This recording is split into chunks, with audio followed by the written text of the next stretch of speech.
everyone and welcome back. So today I'm going to be answering 10 frequently asked or common questions about indoor tanning that most people have. These questions are a lot of questions that I've been asked working at my tanning salon by customers who are confused or unsure about certain things, or questions that you guys have asked me as comments on other videos, and then just some other things that I saw online that I thought are really helpful to know when going tanning. So I have 10 questions here. I wrote them down, so I'm going to be reading off of this list, and yeah, let's go ahead and just get started. Alright, so question number 1 is, what do you wear in a tanning bed? This is a question that I get a lot, and I honestly feel like this is totally just a personal preference for whatever you feel you want to wear. Personally, I do keep underwear on most of the time. Your like private areas and stuff are a lot more sensitive than the rest of your body, so a lot of people will keep like a bra on or underwear because overexposure in those areas can cause it to have a lot of irritation or just get red and like bumpy and just not be comfortable or anything anymore. A lot of times it's best to keep those parts covered up, at least most of the time, but it's totally up to you. It depends on like what kind of tan lines and stuff you want. But I think one of the main reasons people ask this is because they're like, is it weird to lay there naked? But no, a lot of people do it. A lot of the people I know that tan go naked. They just don't like having like any tan lines or anything, and that's perfectly fine too. It's totally up to you, whatever you're comfortable with.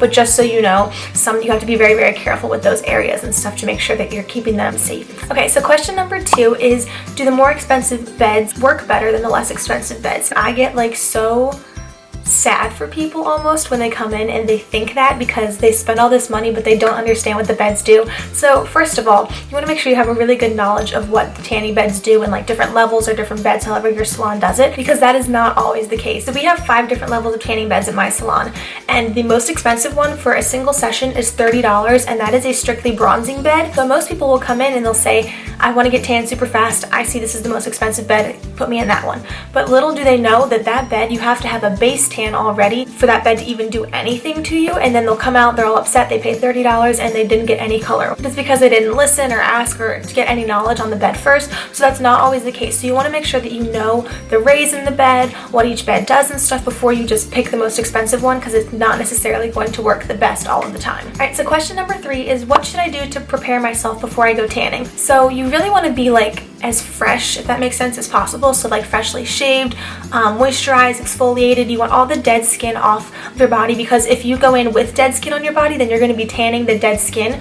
which will just fall off like the next time you get in the shower and exfoliate because it's already dead. So then you'll have like a new layer underneath and it basically won't be tan anymore, so your tan's not going to last that long. So being shaved and exfoliated before you go into the tanning salon will help your tan last a lot longer, and will just prep your skin to give yourself a more even tan, and it'll just look a lot nicer in general. And then another thing, you always want to apply chapstick too. Tanning beds can dry your lips out so much. It's like painful to lay there and you're like, man, I wish I had chapstick on. But yeah, just a little tip. I learned that one the hard way. My lips would get like burnt and stuff, so I even put SPF on my lips to make sure that they don't get burnt. And there's nothing worse than laying there for 15 minutes with lips that hurt so bad because they're so chapped from the rays, and it's just miserable. Okay, so then question number 4 is, how clean are tanning salons? I've been to a couple different salons and stuff like that. My friends have told me about a couple that they go to, and it seems to me that a lot of places have the tanner, the customers, clean their own beds after they're done, and I get a little skeptical about that because how well are the customers actually doing it? They haven't been trained to clean them. You know, you always have those people who are just in a rush and don't really care enough to clean them like really that well. So for me personally, I would really want to know how clean the place is before I go and lay like my naked body on this bed that hundreds of other people have laid on and sweat on and stuff like that. So at my salon, we clean the beds for you because we're trained on what solutions and stuff to use, and we know how to clean them and everything. But there'll be a lot of new customers that I have come in and they'll ask, should I clean my bed? Or they'll just go do it after they're done, and I'm like, no, you don't have to do that, we do that. But I get the feeling that a lot of places are like that. And I even know of this one place that my friend goes to, she tanned it, and I asked her like, who cleans the bed afterwards, and she was like, oh, they only clean it on Sundays. I was like, that's disgusting. Like, so many people tan in that between Sunday to Sunday, and they only clean them once a week. Like, that's kind of gross to me, and I really feel like you want to know before you go in there like how often the place is clean, because tanning salons do have the potential to be some of the dirtiest places business wise, because sweat, we have people that have peed in rooms, like all sorts of nasty stuff can go on in there, and so you really want to make sure that things are being cleaned properly before you just lay yourself down and, you know, go at it. So I would definitely check and see like what their routine is before you choose a salon to go to. So question number 5 is, should I put lotion on my face? This is another total personal preference, whatever you feel like or you're comfortable with doing. I've mentioned in a video before that your face fades a lot quicker than your body. So some people do like to put lotion on their face because they feel like it helps their face catch up to their body, if that makes any sense. I personally do not put any lotion on my face. I have very sensitive skin in the sense that I will definitely break out and I will definitely get red marks or blotchiness all over my face. And you also want to be careful with what kind of lotion you're using, because if you're using one with DHA or has a really dark bronzer in it and it has the potential to get streaky and you don't rub it in all the way or really well on your face, you're gonna end up with streaks on your face, and that's probably not a place that people really want streaks. Not that you want them anywhere, but I feel like your face might be the worst part to have streaks all over. You really want to be careful with that, but if you're just using like a white lotion or a maximizer or something, I don't see any problem with putting it on your face. It will help just keep it hydrated and extend your tan like the rest of your body, so if you want to do that, go for it. I will say that I do not recommend putting a tingler on your face. If you don't know what tingler lotions are, they basically bring the blood to the surface of your skin, so they make you turn very red, almost like an allergic reaction where they get like bumpy and hives and very itchy and just red and splotchy, and it's a very painful experience for most people. I know a lot of people who have actually ended up with like popped blood vessels from using them because they can be that intense. So unless you want that on your face, I would definitely refrain from putting tinglers on your face.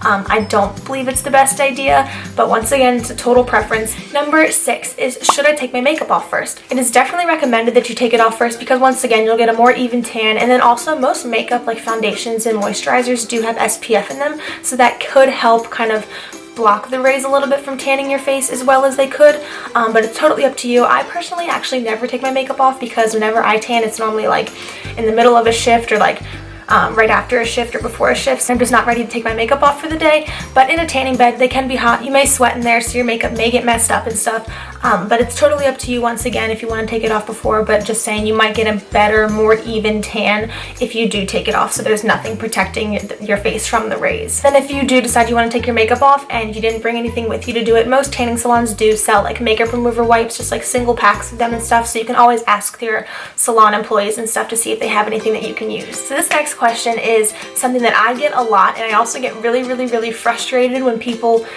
don't understand this or get upset about this, and this is why tanning beds are different time lengths. Like the maximum time that you can lay in a tanning bed tend to be different for different beds, and that's because the beds are different intensities. So by law, certain beds can only be certain times and you can only tan once a day. There's a whole lot of regulations with tanning beds and everything.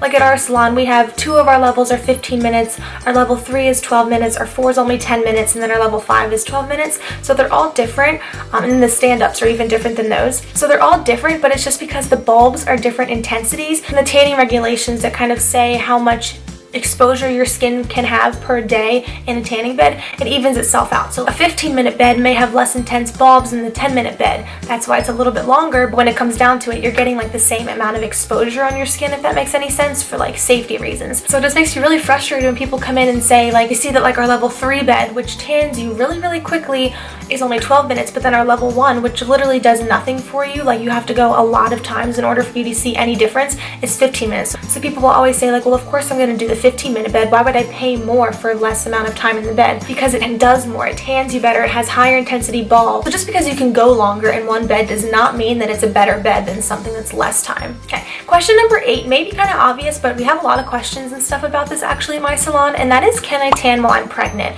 And for the longest time, I assumed that you cannot tan while you're pregnant, by the way, just putting that out there. But I had always assumed that the reason why you couldn't tan while you were pregnant is because the rays were like bad and you come out with some like mutated baby or something like that. But it's actually because of the heat levels in the bed. So obviously tanning beds can be hot and they'll make your body temperature heat rise, and it does have the potential to rise to a temperature that is unsafe for the baby. So it's just because it can get too hot. So yeah, definitely if you're pregnant, would not recommend tanning in a tanning bed. You can spray tan still, but tanning beds are probably not the safest option for you.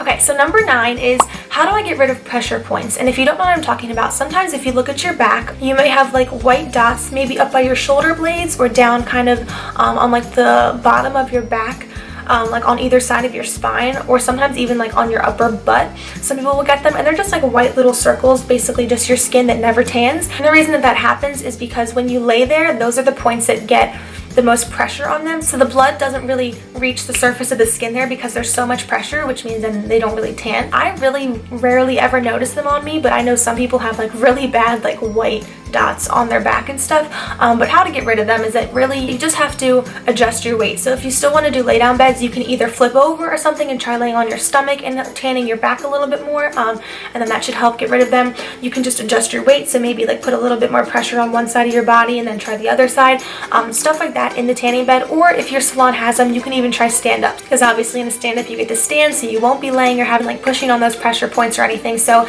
maybe do a lay down a couple days in a row and then like switch to a stand up every once in a while just to even it out a little bit more. Okay, so my last question, number 10, is what should I do after tanning? The most important thing to remember to do after tanning is moisturize. That is what will help your tan stay extended, and just like laying on the beach or something, your skin's gonna get really dehydrated after having so much sun exposure.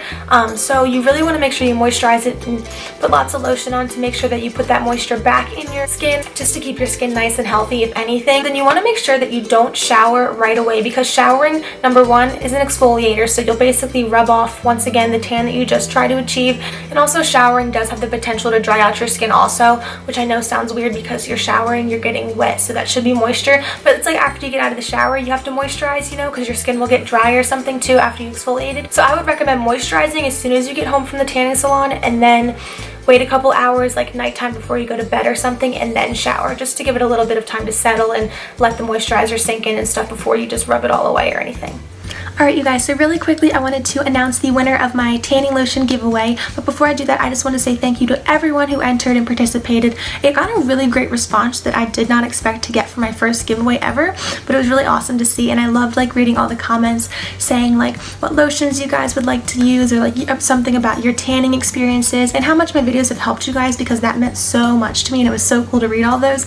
But I did unfortunately have to pick just one person, so I just scrolled down comments and picked one random one with my eyes shut, and so the winner ended up being a girl named Liz. So congratulations, Liz. I am going to Instagram message you later today, and then I'll have your lotion that you choose shipped out to you later this week. But I really want to do this again sometime, because like I said, I had really great feedback and you guys seem to really like this, and there were so many people that I wish I could just give everybody lotions, but sadly I cannot do that. But I might do this again in the future to give someone else a shot, and it was just really, really fun. So once again, thanks for entering and participating and always supporting my channel.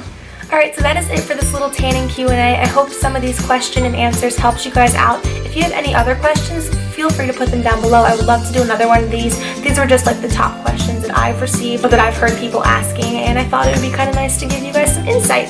So thanks for watching once again, and I will talk to you in my next video. Bye!